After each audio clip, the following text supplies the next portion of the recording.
i7 ગુજરાતનો અવાજ। નમસ્કાર દર્શક મિત્રો, i7 ન્યૂઝ ગુજરાતીની સાથે હું છું આપની સાથે પાયલ બામભણિયા। તો જોઈએ આજના મહત્વના સમાચારમાં। ફતેપુરા તાલુકાના ભીચુર ગામે મોડા ફળિયામાં પરમ પૂજ્ય જ્યોતિસર મહારાજના મંદિરના શિખર પર કળશ બીડા ચડાવવામાં આવ્યા। પ્રાપ્ત માહિતી અનુસાર તારીખ 17 ડિસેમ્બર 2024 મંગળવારના રોજ ફતેપુરા તાલુકાના ભીચુર ગામના મોડા ફળિયામાં રાજસ્થાનમાં આવેલ દાતપુરી પવિત્ર કુંવારી ધામના સંત શ્રી અને પરમ પૂજ્ય જ્યોતિસર ભગવાનના મંદિરના શિખર પર કળશ બીડા તેમજ મંદિરની અંદર ગાદી સ્થાપના કરવામાં આવી તેમજ ચાંદ સૂરજના પ્રતીકવાળી ધર્મની ધ્વજા ચડાવવામાં આવી।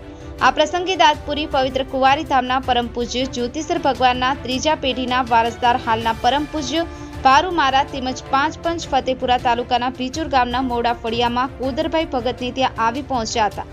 આ વેળાએ ગુરુ માલિકને માનનારા ફતેપુરા તાલુકાના તેમજ રાજસ્થાનના ભગત ભાઈઓ અને બહેનો નાના બાળકો મોટી સંખ્યામાં ઉમટી પડ્યા હતા।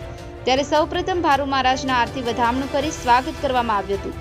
ત્યારબાદ મંદિરના શિખર પર કળશ બેડા અને ધર્મની ધજા ચડાવવામાં આવી હતી તેમજ સેવા હવન પૂજા કરવામાં આવી હતી। સૌ ભક્તોએ ગુરુ મહારાજની અમૃતવાણીનો તેમજ દર્શનનો લાભ લીધો હતો। અંતમાં ભોજન પ્રસાદ જગન જમણવાર રાખવામાં આવેલ હોવાથી સૌ ભક્તજનોએ ભોજન પ્રસાદ લઈ છૂટા પડ્યા હતા। Alkesh Pargi, i7 news Gujarati, Fatepura.